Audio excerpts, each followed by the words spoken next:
Hello everyone, welcome back to my channel Sasha talks. వీడియోలోకి వెళ్ళే ముందు please subscribe to my channel అండి. మా అత్తయ్య వాళ్ళ ఊరికైతే వచ్చేసాము. ఇక్కడైతే మా అత్తయ్య ఉసిరికాయ పచ్చడి చేస్తుంది. చాలా ఈజీగా అనిపించింది అనమాట. సో మీతో షేర్ చేసుకుందాం అనుకుంటున్నాను.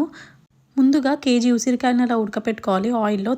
కారం వచ్చేసరికి 1/2 kg తీసుకోవాలండి. అండ్ సాల్ట్ 1/4 kg, వెల్లుల్లి 1/4 kg, మెంతిపిండి 50 గ్రాములు, ఆవు పిండి 50 గ్రాములు, ఆయిల్ వచ్చేసి ఒక 1/2 kg తీసుకోండి.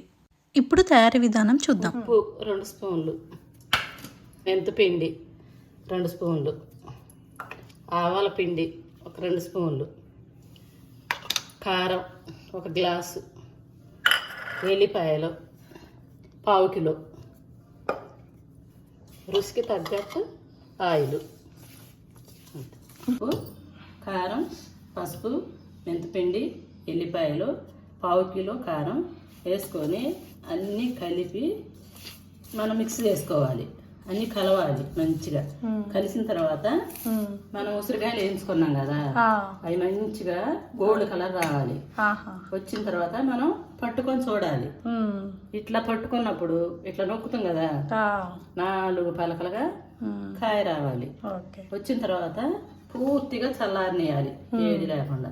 చల్లారిన తర్వాత మనం కొన్నిగా ముక్కలు తీసుకొని మనం కలిపి పెట్టుకున్న కారంలో ఇట్లా ముక్కలు వేసుకోవాలి. కొన్నిగా వేసుకోవాలి. వేసుకున్న తర్వాత మిగిలిన ఆయిల్ ఉంటుంది. ఆయిల్ని పూర్తిగా చల్లారనియాలి. చల్లారిన తర్వాత మనం కలుపుకున్న కారాలు ఉన్నాయి కదా, అందులోకి ముక్కలు తీసుకోవాలి. తీసుకొని ఈ ముక్కలు కలిసేటట్టుగా మంచిగా చేతితోటి అంతా కలుపుకోవాలి. అంతా కలవాలి. కలిసిన తర్వాత మనం అవసరమైతే కలవటం మనకి చేయమంటగా అనిపించింది అనుకోండి, ఒకవేళ ఎవరన్నా పట్టుకోలేరు కారం అనుకున్నారనుకోండి, ఒక బాల్ తీసుకుంటాం, స్పూన్ తీసుకొని స్పూన్తో ఇట్లా తిప్పుకోవాలి. తిప్పుకొని అంతా కలిసిన తర్వాత దీన్ని ఏం చేయాలి, ఇట్లా కలిసాక పక్కన పెట్టుకోవాలి. ఇట్లా పక్కన పెట్టుకున్నాం కదా, పెట్టుకున్నాక మిగిలిన ఆయిల్ ఉంది బాండీలో, ఇది పూర్తిగా చల్లారాలి. చల్లారిన తర్వాత ఆయిల్ ఇందులో పోసుకొని జోరుగా కలుపుకొని ఒక రోజు అల్లా మూత పెట్టుకొని ఉంచుకోవాలి. ఉంచుకున్న తర్వాత వేడి అంతా తగ్గిపోద్దిగా.